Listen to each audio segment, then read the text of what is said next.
Hi there. Hi, bear with me a second, George. Okay. Right, so it's been a bit of a disaster, I'll admit. Right, so YouTube, I normally do my Hangouts a certain way. I don't normally do all the links out everywhere. I normally just start with people just know where to come. So I just send one link out, and it's normally about 10 minutes before the start of the show. Now, for some reason, when you do it a different way, when you send links out like I did, it routes you a different way through YouTube, and there's absolutely no features there at all. There's no click live button. There's no link to send to people to have them come in to the show. It's a complete. It's totally different. I don't know how to get around it. You have to put ingestion settings in and keys. You have to put keys in, and not very good. So we're actually only running 15 minutes behind. So let me just see how we're doing. Right, so people will start to get hello everyone. Sorry about the complete the mess up. That's on my part. There's a different well, I've just been saying there's a different method of going into YouTube. I can't explain it. It's far too complicated for me anyway. Probably a lot easier for everyone else. So what we're going to do, first of all, finally welcome. We're going to give it, I don't know, 5 or 10 minutes just to let people start drifting in. Once they find out that the where we're at,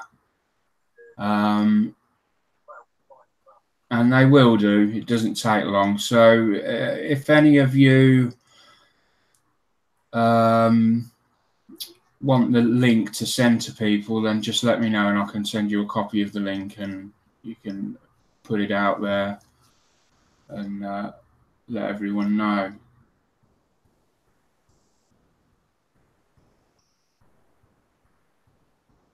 So does it mean that they only see me, Mark? At the moment, yeah, I've got it on you. I can change that if you want. For now, I will put it on, what I'll do, I'll put it on random so it flips between the two of us. Okay. But obviously when it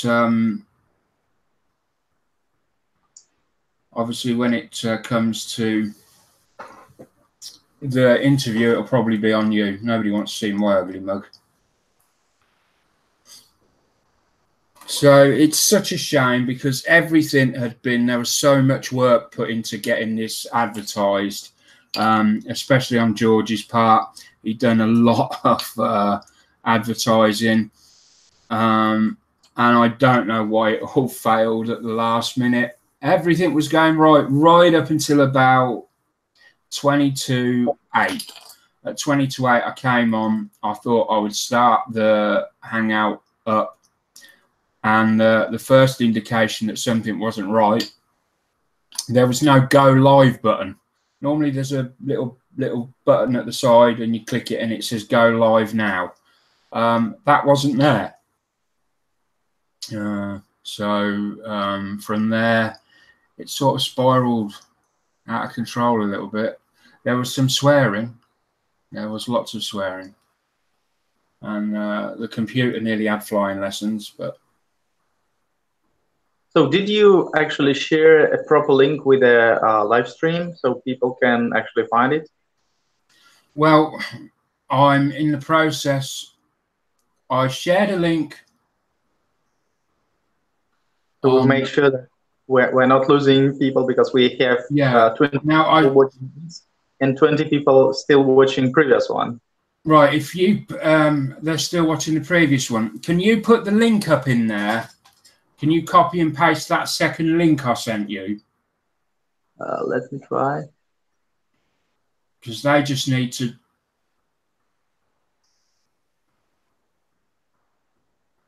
Well, it doesn't allow me to copy paste anything. No. Right, okay.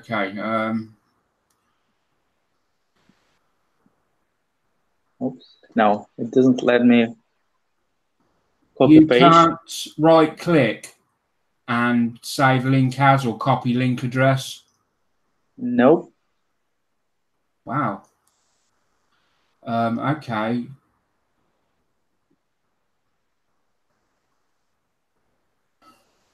So I need to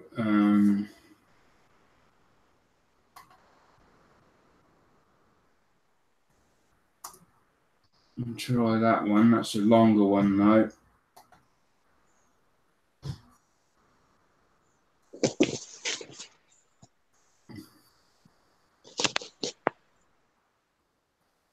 Okay.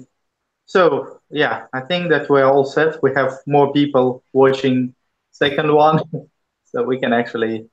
Yeah, it's coming through. So I have just oh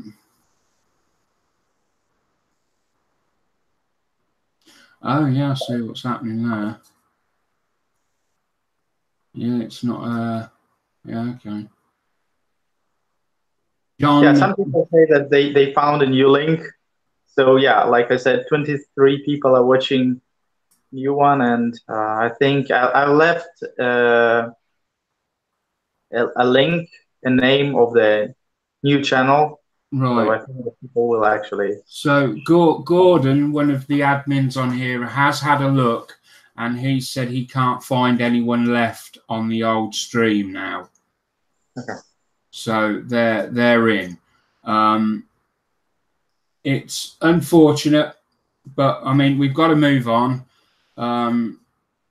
and proceed, because we can't leave it let everything go to waste. There's a lot of effort gone into this, and I'm just disappointed that it's happened the way it has. But we will move on, as they say. So let me just get prepared. And by get prepared, I mean pour a glass of drink.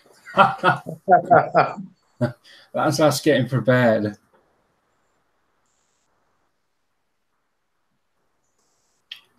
So anyway, we'll start again. Welcome everyone to the Wednesday night live stream finally. Yes, Wednesday's here once again, and this week is a special one. Lasers have arrived. Yes, we've got George. Now, is it Fomichev or Fomichev, or how do you pronounce it? Well, in Russian typically it's Georgy Fomichov, but in English manner is George Fomichev, I suppose. Fomichev. Ah, right, okay. I'll stick with the English. And anyway, George is in the laser industry, and he's kindly agreed to come on and share with us parts of what he does, a bit about himself, and hopefully give us some insight into where modeling could go in the future. If you haven't already had a look, I urge you to go and have a look at all the literature and videos at George's site. Now, because I've had to rush this link out, it's missing all the links that were in there previously. They will go on probably tomorrow morning. I will come down, I will edit that section, I will edit the information, and I will put in the links you need to go and see George's channel, links to his Facebook channel, links to his YouTube channel, and so it will all be there by midday or so tomorrow. So please, if you haven't already, go and have a look. It's amazing what this stuff does. Unbelievable, but you'll see this for yourself. So we're going to crack straight on with the interview, and we will start with. So what I thought we'd do is we're going to do just to break the ice, as it were. We're going to have a quick fire questions. So there's only 4 or 5 of these, George, and they're really just icebreakers. They're nothing mind-blowing or anything like that. And what I want you to do, the first answer that comes into your head. So it really is simple stuff. So here we go. Are you ready? Yes, sir. Cat or dog? Dog. Star Trek or Star Wars? Star Wars. Apple or Android? Android. Color or black and white? Black. Xbox or PS4? Xbox. CD or vinyl? CD. There you go. Yes, and you can tell a lot by you know what answers people give. There's no technical answers to these. It doesn't indicate anything. It doesn't say, "Oh my God, George is a serial killer" or anything like that. I just invented them off the top of my head because I thought. In fact, I think I saw somebody else do it somewhere, so I probably copied the idea. So that's designed as a little bit of an icebreaker. And so my first question is a rather obvious one, but where do you come from? Well, originally I'm from Russia, and right now we do streaming from Russia as well. So you're in the UK, I'm in Russia, but we just registered a company a few months ago in the States, and we run the business for already 4 years. So it was kind of funny when my wife, she actually inspired me to go and open a startup, a technological startup. Well, she understood, you know, it's funny because I was fired from every bank I tried to work. So I did it just so quickly, any job and any task. So people, you know, they were kind of jealous, or they simply didn't like me. Or yeah. I could say that I'm not just a corporate person. You know, I don't really like these corporate structures and, you know, all this subordination. So, and yeah, like 2014, I started to think about what actually I can do. So, do you know Nick Vujicic, the guy with no legs and with no arms and one leg? No, I don't. Well, no, I don't. He's actually pretty famous speaker, and he said there are 2 important dates in man's life. First, the date when he was born, and second, when he understood why, what is his purpose. So I'm happy that finally I found myself, and I found the reason why I was born. Oh, that's brilliant. I've never heard that put like that before. Yeah, because you know, I can relate to that in some ways because I often sort of sit back and think, you know, what am I here for? So, and I think if a lot of us are honest, many of us probably sit back and think, you know, what's my purpose here? And there's, I don't know whether it's Russia, people in Russia that sort of, they're just that way, they're wired that way to be open about that. I say in the West, we're probably all closed off about talking about things like that. And yeah, I just think, yeah, that's great. I've never heard it put like that. You know Um, what? It's another thing that I wanted to mention, that I'm not really typical Russian. You know, I was actually born, you know, when Soviet Union just collapsed, and I started to live in New Russia when all, you know, these cultural things, we were very under influence of America and yeah, European culture.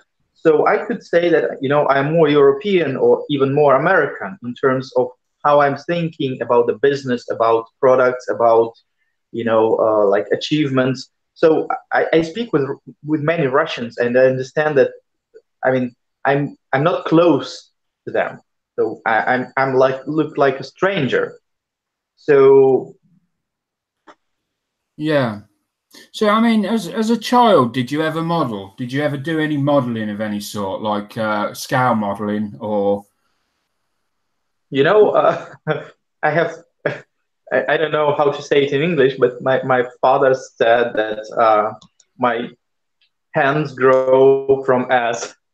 So, you know, I couldn't do anything with my hands. So I don't know why. I was not trained. I just didn't have enough skill. So I didn't do anything. I actually play the piano, and I still do.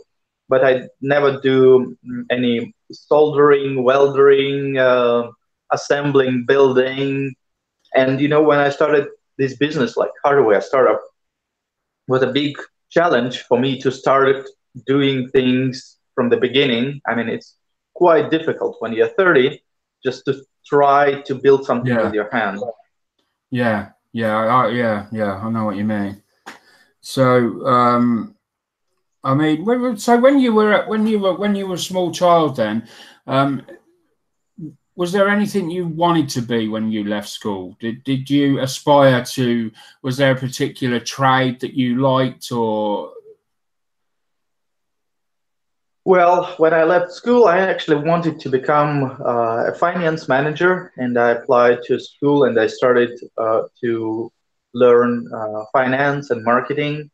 And then for like 13 years, I have been working in different companies and in some big international banks, including Unicredit Bank. And I was quite happy with that. So I understood that I wanted to earn money. So it was kind of strange because, you know, I just wanted to become rich.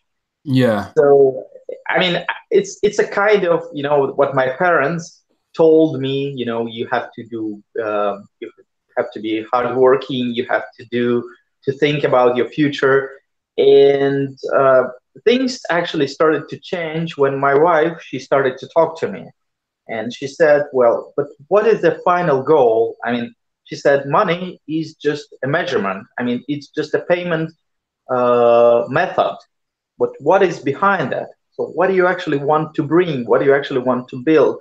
What is behind that money? What is your real goal? What is your real desire?" And, you know, that put me in a new position when I started to look into something. So, and starting doing lasers and robotics, so we started to do it almost at the same time, was kind of, you know, a new, completely new road, completely a new way for me. yeah, So I actually must say that I completely rebuilt myself after 13 years of marketing and finance. When you deal with something intangible, you yeah, know, completely intangible. I mean, you cannot even measure what people are doing in the banks. They do, I mean, they do calculations, numbers, and these numbers have no no common sense, and they have no feeling of something real. So that was, a kind of new way of understanding myself, understanding the world, understanding my position in this world. Yeah. So, I mean, that's so. When did you first come across lasers then? I mean, it's quite a big thing. You've gone from sort of corporate banking and that, and then suddenly one day you must have seen something, or I don't know, a show, or somebody came into the bank, and all of a sudden lasers are on the table. I mean, when did that first happen? Yeah, that's happened when I went to California back in 2014, and I met a guy. His name is Matteo Bori. He was actually my partner, so we started this business together. So he was already in that market, and we started, as resellers and as his, partners, just distributors. But it was not really a partnership. It was like he was building lasers, and we was just selling them. So the whole idea that that position could, work for a long time when people start working together. For example, some of my customers, they say, hey, we don't like your form. You need to make it something better. We don't like your packaging. We need to upgrade it. So a lot of things, came back to me, and I told him that as soon as we're making business, we need to listen to our customers, because customers, they are always right. They pay us money, and they always care, right? People who buy something from you, they always care about the product, about your success, about your future. I mean, it's a nature of being a true customer, and he Yeah. just ignored that. And it was, kind of painful, because for like 2 years, I just struggled with him, trying to explain, hey, we need to make something better product. We need to make it nice, tutorials, guidance. A lot of things came to my mind, combining with what customers brought to us. And that was just ignored. And it was kind of, difficult, because we had returns, refunds, people weren't happy. I mean, I understood that we cannot build business like this. So by that time, I said, hey, we cannot sell your lasers anymore. I mean, we have to either we have to cooperate or we have to split. So I spoke to him for a few weeks. We tried to find out the solution, and then they say, well, okay, let's just everyone goes on his path. So we started to make our own lasers. So then completely based on different designs, and you can actually check it out to find they're cheaper. And our lasers, I mean, we just use the same components, because I mean, it's like building a car. I mean, Mercedes and BMW, they do not produce transmissions, right? They buy transmissions from their suppliers. So that is all about the industry. So you have like a lot of common components, but all producers, they make something else. I mean, there are some companies still on laser market. They use pretty much the same laser diodes that we use, but they use different design. They have different shape. They have different way of presenting their product. So it's like a new way, a new strategy. Yeah, I mean, it's unfortunate, but sometimes when you get into business with somebody else, you can conflict with each other if you've got different ideas about where you want things to go. It's just one of those things. I've created new groups on, or should I say, with the help of other people, I've created new groups on YouTube, and I know it's not on the same scale, but we've sort of butted heads over how and where we've wanted the channel to go, and so it's just that even more when you got money riding on it, it's much more passionate. So yeah, I can see how there's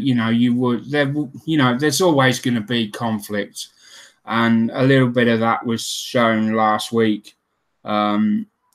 But you know, we got through that, which is good.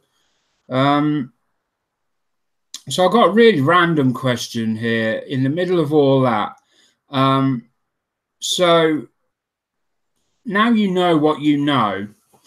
Do you think there's much truth between you know, Star Wars and Star Trek and such like, and real lasers? Because we hear that the Navy are developing laser tech and stuff like that. I don't know how true that is, you know, but stuff like that's always coming across the news.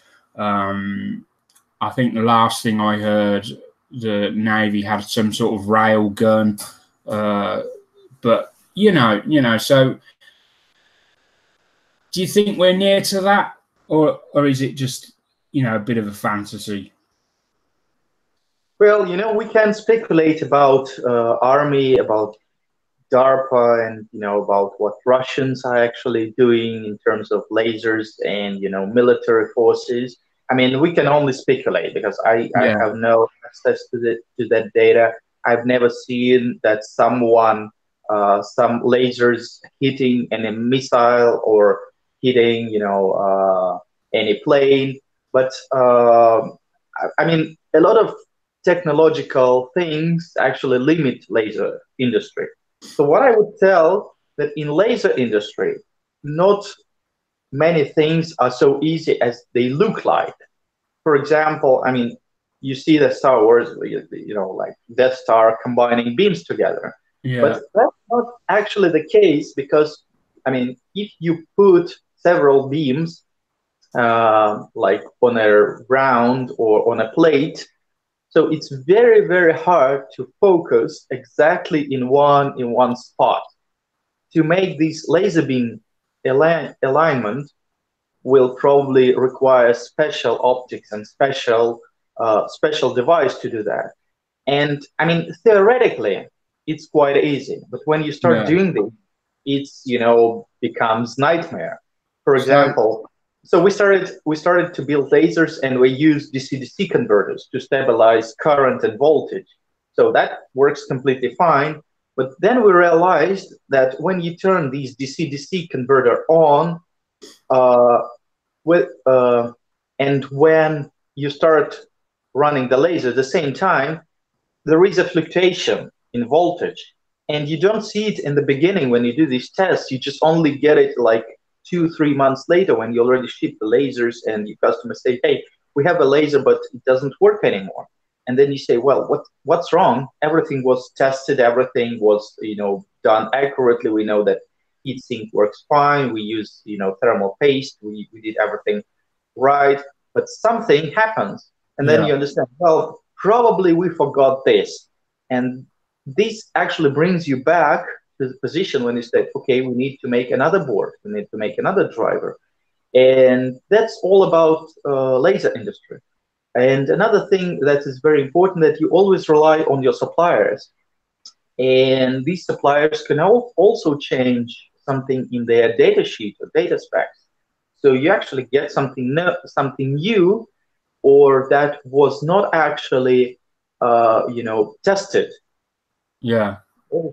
I must say that you know, Star Wars and Star Trek is a good inspirational story. When things like that can inspire you, and you say, "Yeah, I like this as a story. It looks nice, and I want to do something myself." But reality, I think, is quite different. So I mean, if Darth Vader he suddenly rings endurance lasers up one Monday morning, and he's like, we're building this big round thing in space, and we've our lasers they're buggered. We need you to be able to create this new awesome laser for us. And you say, you know, what's it for? And he says, well, we're going to destroy planets with it. How much do you quote him for the job? Well, The thing is that, it reminds me the Star Wars movie when uh, Rogue One, yes, and when Imperial guys, Krennic came to the guy who was actually building um, um Death Star. Yeah, So that was actually, kidnapping. So they yeah, actually, I mean, he didn't want to do it, but he was forced. You know, I try to avoid being inside of politics or any yeah, military. I actually, myself personally, I think that lasers can help with solving a lot of useful cases.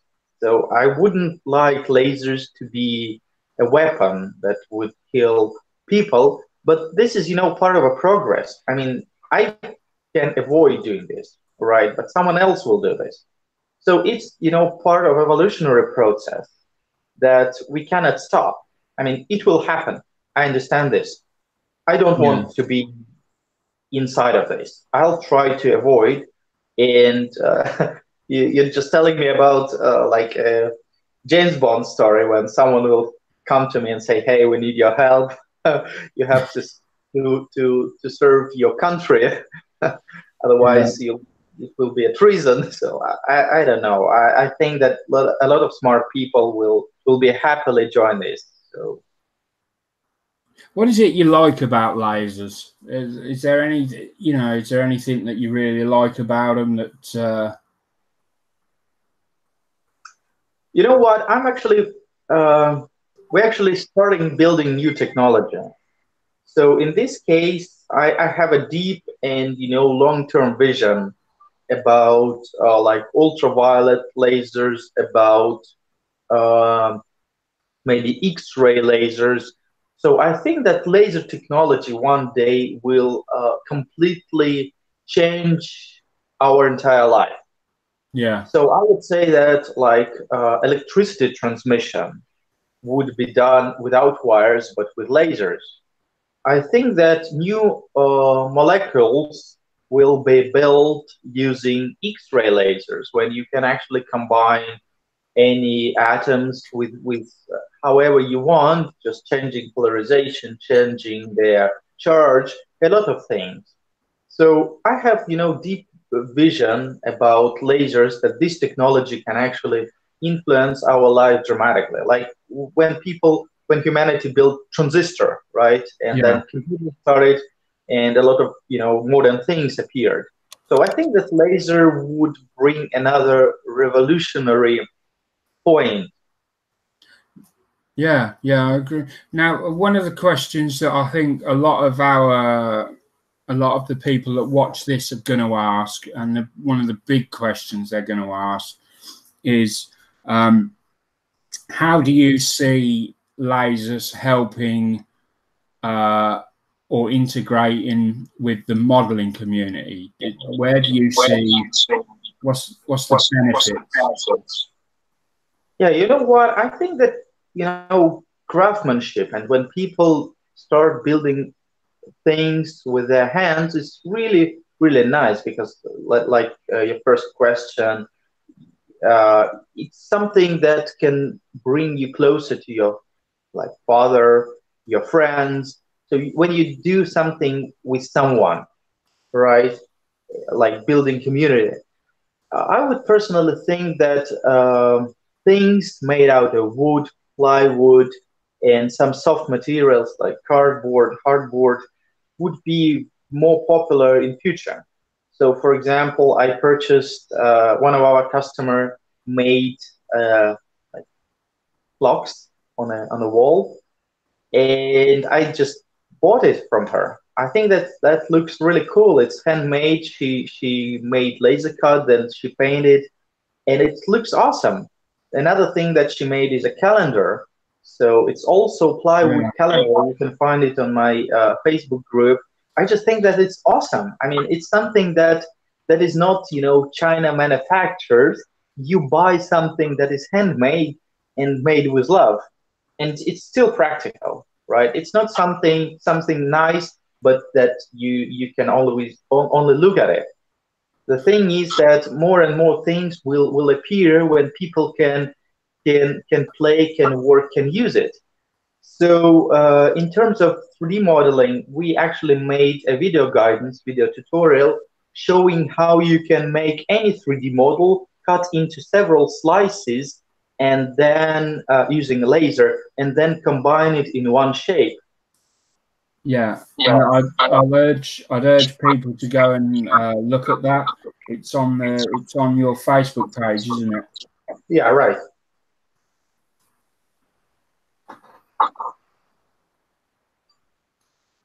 I think we're suffering from a bit of lag all of a sudden. Just bear with me a second. Our chat's gone down. Oh, really? Yeah, it's just saying the chat is disconnected.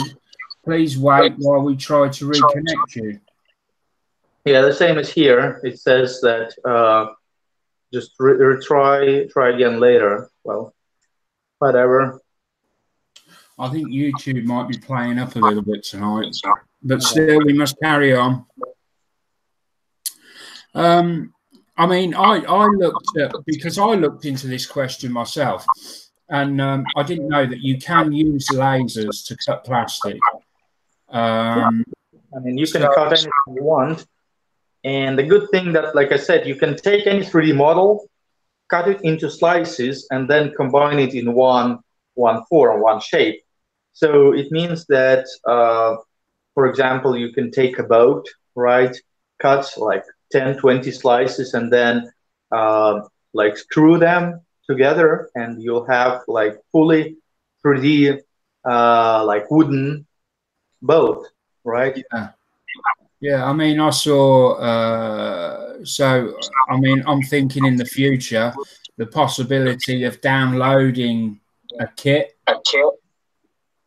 and sort of using a laser to cut it out. Mm-hmm.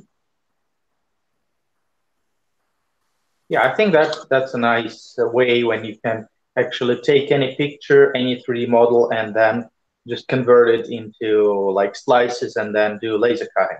Another thing that I really like that our customers make is photo engraving. So they can actually engrave on wood, plywood, or some soft metal surfaces. And that's actually brings, you know, life to some images. So like you can also check it out, like laser photo engraving, and it looks really awesome. Yeah, I've seen some of that stuff and it's amazing.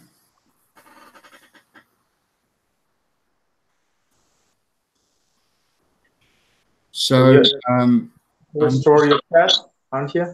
Sorry? Are you trying to restore a chat? I see that chat is not working. Yeah, I know. I can't get it. I've tried refreshing it, but it's not coming back on. And I'm getting a lot of feedback for some reason. So anyway, so where did we get to?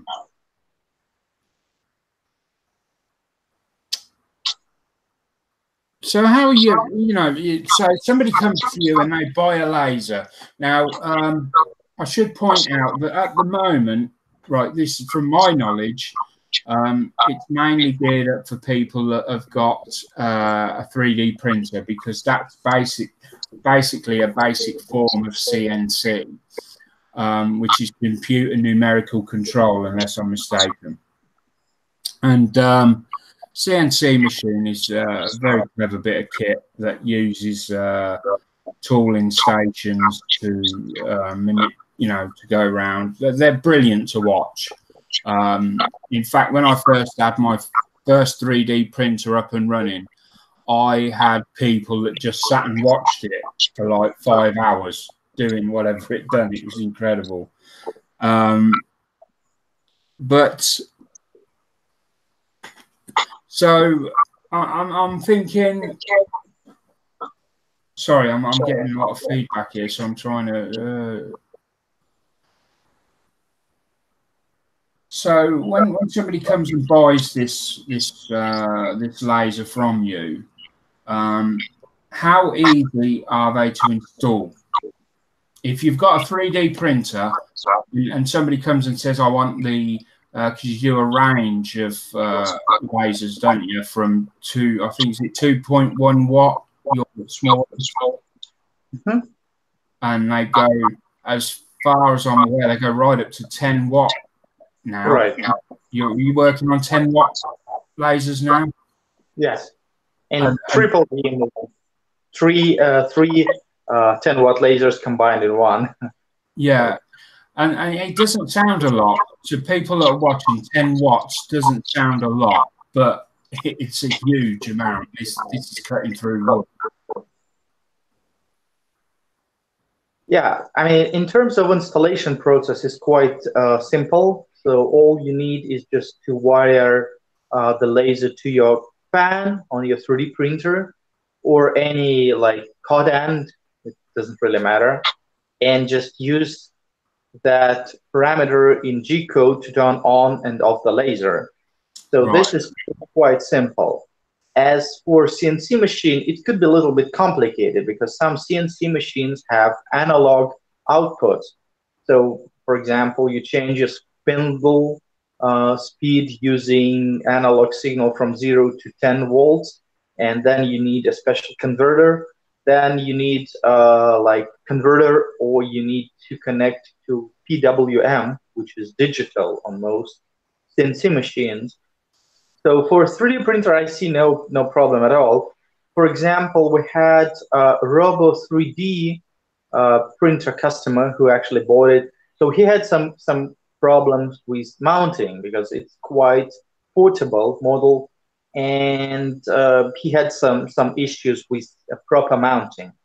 So in general, hooking up the laser wouldn't take more than like 10-20 minutes if you have like minimum expertise in wiring. But sometimes I have customers who is calling me and says, well, I don't know how to wire, I don't know how to solder, can you help me? So I'm always happy to assist as much as I can. Like I said, I'm not a tech guy, but I already trained myself to answer, to ask questions. And I'm happy that our community on Facebook is actually very, very enthusiastic, and people really like to help each other. And for example, I was going to bring that up, the community on Facebook, because obviously I've been in there over the past week, and I've been watching how people are, and it's a very very proactive community. They are very helpful. People are coming in asking different questions at different levels, and there always seems to be somebody that can come and say, well, this is what you need to do. Perfect example, I'm assuming it was a new person. They came in, they've just got their laser kit, and they're, I don't know where to, you said to put the wire to the fan, but, where is that? And they've taken a photo of the motherboard on the 3D printer, and somebody's come along within minutes, drawn a little circle around the where they need to plug it in, and the guy's up and running. He's away. And teaching people, explaining is very important thing. And I try to answer questions as quick as I can. I just need only 8 hours to take a nap. But the first thing I do in the morning, I just check out my email, and the last thing I do before I go to bed, also checking if any customer has any problems, and I can help him with a quick answer, or I would suggest him just to make a post Facebook, so people can answer more in more accurate way, because sometimes I really don't know, because people are coming with professional CNC machines that they show me complicated wiring diagram and say, okay, where do I hook and wire the laser? It's just a like 100-page manual for this machine. I mean, you have to find, and then I ask my CNC guys, because they already know and then understand the logic of this machine where you can actually hook it. And yeah, I think it's very important. You know what I really like in this business, that you can be in really good connection with your customers. I mean, you know, running endurance lasers uh, showed me one very important thing in global way of business. So make it more personal, right? So I mean that business should be personal. I mean, when your banking manager, he knows you. When people know you in grocery store, in post office. I mean, that should be something when you have, you know, like good. I mean, in America and in Europe, I noted that if you go to a post office like for 10 years, you probably know everyone there and everyone knows you. But in many big cities, for example, it's, you know, it's not typical. And I think that all, you know, world business should be more personal. When people and when company and uh, customers, they build some strong relationship. It's kind of difficult when you try to expand the market. I mean, some people think that I send too many emails or make too many posts. They even say, well, you just spam groups or you just make inappropriate posts. But it's the only way you can bring people attention, because you never know when and how people will react. Because I mean, if it's like 3D printing group and they're interested in expanding and learning more about abilities of their machines, I mean, you just tell them, hey, it's an article where I described it. I mean, if you don't like it, I mean, it's your choice. For example, in some groups I was banned because people just don't like it. I mean, for unknown reason, they just don't like it. So Yeah, I'm okay with that. I'm just left that group and will never show up again. yeah, yeah. I get that. So we have a question in from Sky Driver, and he asked George, "Will you work on more powerful lasers, or is 20 watt the end?" Okay. Yeah. So I would say very interesting thing that power is not the case. The laser beam spot is more important thing how you focus this power. So for example, if you focus 1 watt laser into 1 micron, it will cut steel or at least aluminum. Yeah, So the thing is that you need to concentrate your power in a very small, tiny spot. The thing is that we're using niche diodes and they have pretty wide angle and wide big divergence of their beam. So it means that beam goes to many directions, and it's quite difficult to focus in one spot. So when we're talking about the laser beam focusing, it's not actually a spot, it's still a rectangle, because it's physically not possible in terms of optics law to get a rectangle emitter uh, down to a spot. You will still have this rectangle, but much smaller, but it will be rectangle. So we're actually working right now on some optics, trying to make smaller beam. I would say that this would open another step. So we could actually use the same lasers, the same diodes, but they will have much better optics and will allow to cut thicker, more accurate, and faster. And as for more powerful laser diodes, I mean, this question is actually for our suppliers. You know, it's funny thing that uh, there are so limited amount of suppliers in the world market when companies actually produce laser diodes. So it's pretty hard to find pretty decent, reliable laser diode on the market, or it will be very expensive. So we actually try to do our best to get as more powerful laser diodes as we can, but we're also looking into different ways, probably CO2, fiber lasers, gas lasers, chemical lasers. We're actually keep our eyes open in this area. Another thing that we consider that laser and diode lasers could be used in medicine as well. For example, a few days ago, I met a few academics in Russian medical institution. So we spoke about laser treatment. So some wavelengths can actually treat uh, some disease, and that could be another way of the application when you have the laser cutting, and the same laser with the same wavelength, the same power could be used for treatment. So I think that it's a really big opportunity in terms of market, in terms of research, in terms of global future. Yeah, I mean, Carl Brantman goes on to say that 10 watts is powerful enough for a 3D printer and more.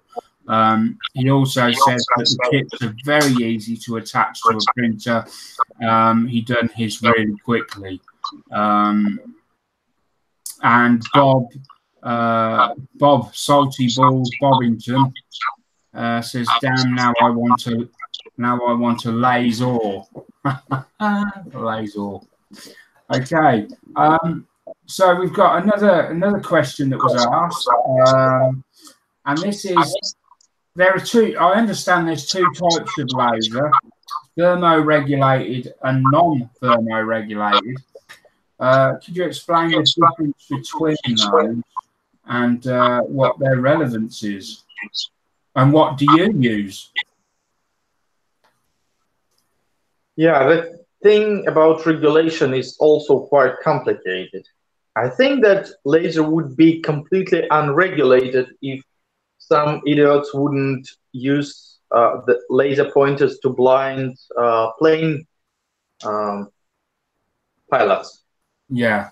That actually happened after, I don't know how often it happened in UK or in America, but in Russia we had at least like 10 cases when the lasers were completely forbidden in terms of any use. So yeah, it became just illegal. Yeah, you're not allowed to point them at aircraft. Right. So that it's just stupid thing. But Russian authorities did this as a protection, and we can understand them. So they don't even care that these lasers could be used in like 3D printing industry. I mean, they don't care. They have to care about security and safeness. But in general, all class 4 lasers, which are more powerful than 500 milliwatts, so like half watt, they are pretty much limited to import or export or use in almost all countries. So even if you take a look at CO2 lasers or fiber lasers, they have some problems with getting these approvals, for example, FDA approval or US custom regulations. So it's, kind of shadow point. That's why we actually put it as a DIY kit. And in many cases, we send it as a kit when people have to assemble or solder the laser diode themselves. So it means that we send it components, but these components are not really like a laser. So they have to do something to make it laser. But then you're not actually violating any rule because people, making themselves the laser. Yeah. And I mean, that's a good point. I mean, we actually started our process in terms of getting FDA approval in the US. We can actually get like a waiver when we send the user the notification that he certifies himself this laser as a laser. For example, he just says, yes, I just built it and I certify that I take all responsibility. But we also care about sending lasers to some strange countries. For example, I have few orders to Iraq and Iran, and I just started to ask people, where do you plan to use them? I mean, it's very easy to understand if a person is going to use it on a 3D printer or he's going to use it somewhere else. So just a few questions. So what 3D printer do you have? How would you like to mount it? Helps me to understand that person is not actually planning to use the laser on his 3D printer.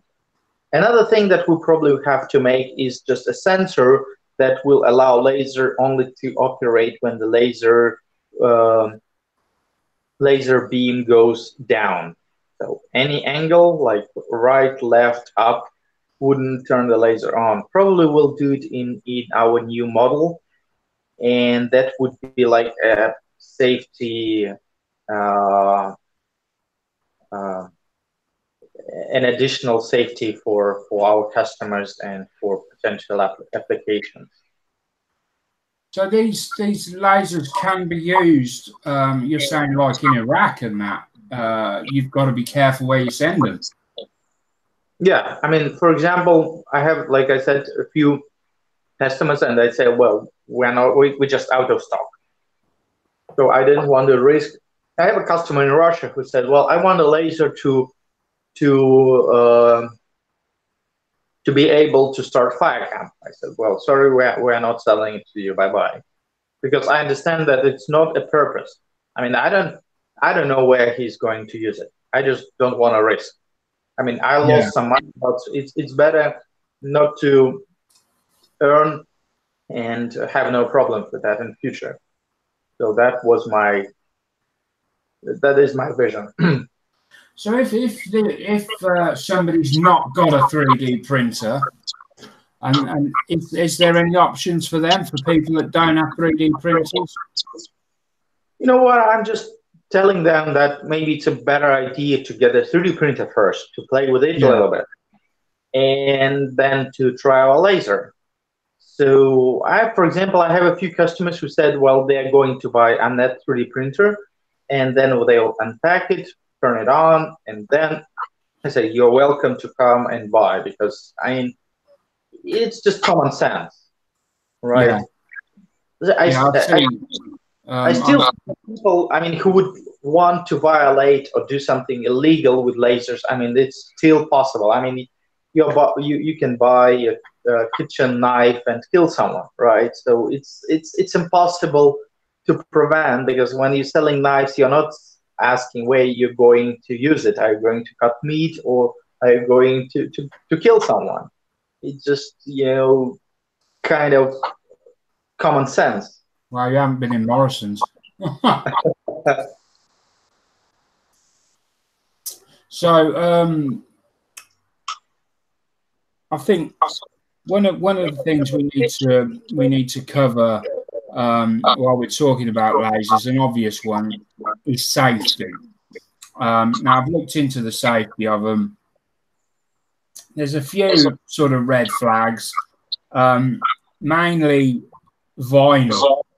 As I understand it, if you try and laser vinyl, you create cyanide gas. Is that true? Well, there are two aspects of laser protection. So first is just avoid any beam reflection. So you have to be very careful that your beam is actually focused to a material that you're going to cut or engrave. So this is a first and important point. That's why we send always protective goggles. Another thing that you have to be very careful about what you're cutting. For example, I just published a new post what materials we do not recommend to cut at all. So any material that contains chloride, that could be, poisonous. I mean, PVC, for example, a lot of sorts of plastics. So you have to have air ventilation or some device that will remove fumes. Otherwise, I mean, it's not safe at all. I mean, even cutting acrylic, for example, I cut acrylic sometimes, but I checked out in Wikipedia, it doesn't contain chloride. It contains something else because it stinks and it's pretty strong smell. And I would probably suggest that you check it out every time what you're going to cut, and also do it either on open air, because fluorides, they are very light and they will fly away, or use special air ventilation. Yeah, for example, I have a customer in America. She's actually was planning to use it at home and engrave on leather and plywood. I said, well, if you do it very small amounts, yes, then you can do it. But if you want to cut something, you need air ventilation. But otherwise, you'll be like, up the fire. Yeah. So I mean that's cutting. What about engraving? Is there similar risks involved with engraving? I mean, if you do it on hazard materials, like I said, the materials that contain chlorides, then yes, probably I would avoid that as well.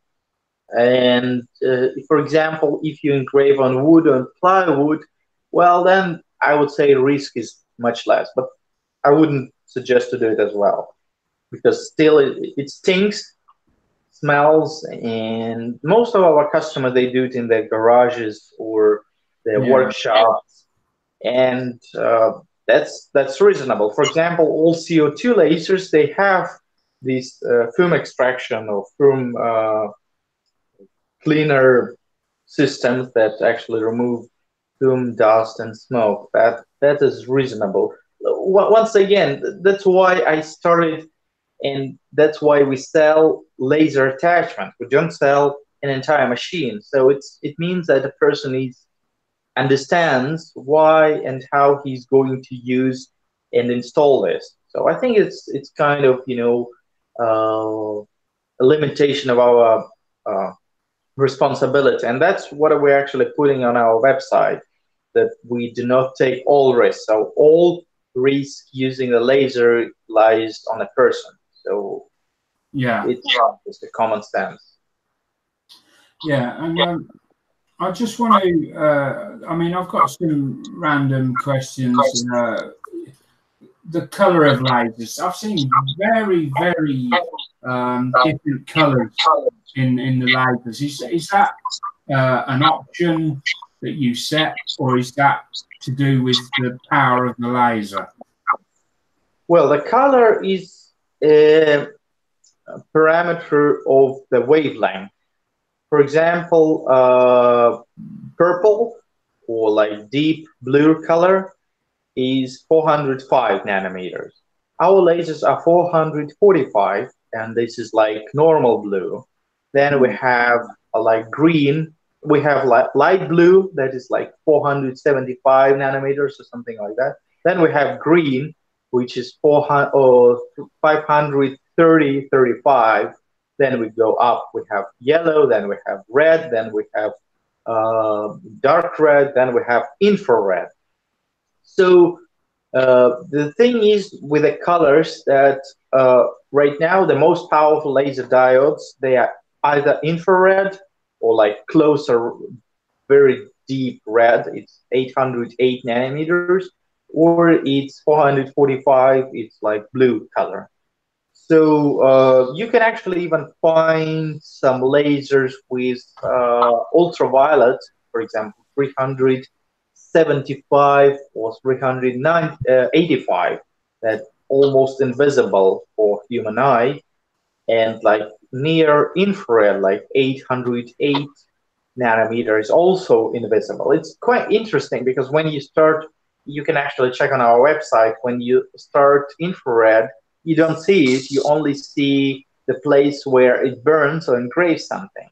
It's kind of funny because you have strange feeling that it is safe, while meanwhile you have a very powerful energy in a spot that you cannot actually see. So in some cases, operating invisible lasers is bringing false feeling that is safer, but in fact you have to have special equipment or goggles that will allow you to see this laser beam.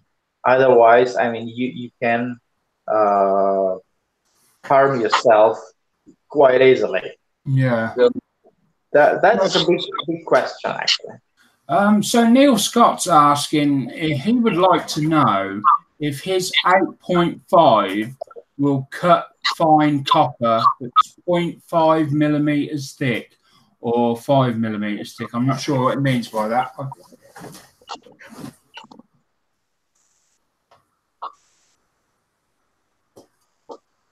You went first for a ruler to check it out? I think he's gonna check that out. It says 0.5. Okay. Copper. Yeah, fine copper. Fine copper. So the thing is that to cut metals, you need extremely high power. So it's completely different power you need to cut any metal. For example, to cut copper, you would probably need 2-3 kilowatts. That is like 100 times or even 1,000 times more than what we have. The thing is that these powerful lasers can only operate in impulsive mode. So it means that the laser turns on for a very short period of time, but these duty cycles can repeat. But in general, even like CO2 lasers with 200, 300, 400 watts, that is probably maximum for CO2 laser, because then you have very long CO2 tube and very complex mirrors. You cannot cut any metal. I mean, you can even hardly engrave on metal. Another thing that is important to keep in mind, that absorption level. So some metals absorb one wavelength, another they don't. So you need to find out exactly what metal absorbs this wavelength. But like I said, visible light for metals, they are almost, I mean, even hardly to engrave. They just reflect everything. So probably very shorter wavelengths, closer to 200 nanometers, which is closer to X-ray laser, would engrave or cut, as well as like fiber laser, which is like 1,000 nanometer. So I'm not just familiar how guys you know about this wavelength spectrum. You can actually check it out. But visible light starts from 400 nanometers and ends at 800 nanometers. So everything rest is like near infrared, middle infrared, far infrared, or closer to like less wavelengths. It goes to like near ultraviolet, X-ray, and then gamma ray. So that's how it works. And mostly, most lasers, they operate from like 400 nanometers to 1,000 nanometers. And then we have CO2, which is like 10,000 nanometers. That is relative to like 0.1 millimeter wavelength. So this is like a little bit of physics and quantum optics. Probably would be too tired to explain. A few glasses of wine. I mean, so Carl, Neil Scott, sorry, goes on to ask, can he change the laser for a mill and use it to mill wood and plastic? Or would I need a lot more to do this?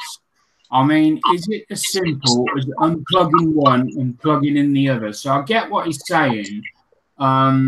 When I worked on CNC machines a long time ago, you could unplug one arm that was configured for something and just plug another one in, and it was ready to go. So can you do the same with lasers? Can you etch something and then unplug it and plug a milling bit in, or the 3D bit in, and print and do, you know, is it that versatile? Yeah, that's quite simple. I mean, for example, we have a video on a CNC machine 3018 that you have the same PWM for your spindle and for your laser. So you just add a switch and you have one button, then your spindle is working, another button is laser is working. So just one switch, two pair of wires, one pair from laser, another pair from spindle, and you're all set. You just don't even need to unplug anything. You just use the same G-code parameters, you use the same pins, everything the same. Just one position is laser, another position on your switch is your spindle. Right. And there we have it. That's it, George. I've asked all the questions I wanted to ask. We've had some questions from the audience as well. And is there anything else you want to add before we close up? Is there anything? I know George has currently got he's got some competitions going. Again, pop back tomorrow. Look at the description, and there will be links. Go to his Facebook page, and you'll find that he's got competitions going on there. And you get the chance to win. I believe it's a 0.2 laser. It's the one for the beginner. For the new person, for new people joining the group. This is something that anyone can win. Just go along. You've just got to do some bits and pieces like share a link and so on, and you stand the chance to win one of these laser setups. It's great.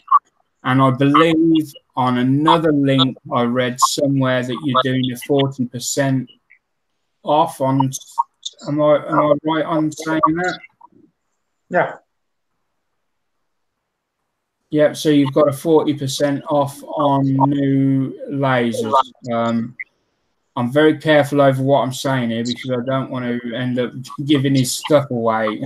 Yeah, we have a giveaway that is actually a 7th giveaway. We already made like 6.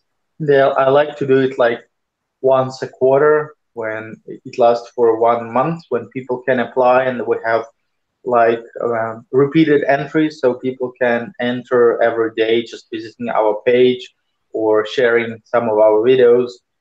Yeah, and then that is quite simple. Yeah. Like gamification. Do you use this word, Mark? Sorry? Do you use the word gamification when people, get involved in something by like game feeling that they have to do something? Gamification. Do you use this word? No. I've not come across that before. But I think I know what you mean. It's basically the more involved. So the people that are the more involved in the group stand the bigger chance of winning. Right. Is that right? Yeah. Yeah. So if you're more involved in what you're doing, for example, if somebody just comes along and joins up and gives one like and then disappears and they're never seen again, they've got a very small chance of winning, as opposed to somebody that comes in, is a constant member of the group, always giving input, and they stand a bigger chance of winning. Right. Am I correct in that? Yeah. Yeah. So there we go. An interview with George Formichev of Endurance Lasers. Thanks for coming, George. It's been great having you on. It's really insightful seeing where this is going. It would be amazing, I don't know, maybe 5 years' time getting you back on and seeing how much it's advanced over that period of time. I really think it's like in next quarter, once I come to Florida, then I can do it from another part of the world. And Mark, you're also welcome to come and visit me in Russia. So once you have time and have you been to Russia, by the way? No, I'd love to go to Russia. I love Russia. I've got on my YouTube, one of my notifications is the Russian news channel. And they come on every day speaking in Russian. Obviously, I ain't got a clue what they're saying, but I love the way the news is presented over there. They subtitle it. Obviously, I'm not watching a Russian news channel with no idea what's going on. There's subtitles there. Russian propaganda. Yeah, it's there's propaganda's big over there. Either that or they love their president so much. Putin is always on the news. What a great guy he is, and I've got to admit, I kind of like the guy. Yeah, I think they just learned how they were trained on how Joseph Goebbels used it back in Nazi Germany. So that's actually happened here, because like what you're saying, they always say that's very great, magnificent, everything's fine, and you watch this and you think, yeah, we're just top country in the world. But when you start driving Russian roads, you understand that it's not. Yeah, we've got a couple of members in the group. We've got one member that's not long been back from Russia. He went for I don't know if he's in the group tonight, Ian. He went over to Russia for about 2 or 3 weeks, I think. He had a great time. And yeah, I just love everything about it. You've got a place in Russia, and I believe, to put it in context, in Britain, if we get a tiny bit of snow, everything shuts down. I'm not talking a lot of snow. I'm talking -1 or 2 degrees. A little bit of snowfall on the ground, not even an inch thick, and everything grinds to a halt. Everything stopped. Trains stop running, buses stop running, everything. In contrast, there's a place in Russia. They consider a warm day -30 degrees. They don't even shut the school until it hits -50. Right. Yeah, I think that in Canada it's pretty much the same, or in some places in America, like North Dakota or Minnesota, they have like similar climate conditions. But yeah, once again, anytime you want to come and experience Russia, like be my guest, would be very happy. I would love that, but I don't think that's going to be anytime soon, I'm afraid. But thank you very much for the invite. Anyway, we're going to close off there because we're oh, look at that, we're bang on half-9. I'd like to thank George again for coming on. We will resume normal activity again next week, back with the models. Now, for those that want to drop into the off-air hangout, it is the same link as this one was. I will put them up in the channel on the SprueSurgery Waiting Room and in the Facebook messaging group. I will put the link up in there again. So you need to come in on that, and it will bring you into this room. If anyone wants to ask George some questions off air, then feel free to pop in and say hello. So thanks for watching, everyone, and we will see you all again next week. Bye for now. Bye-bye.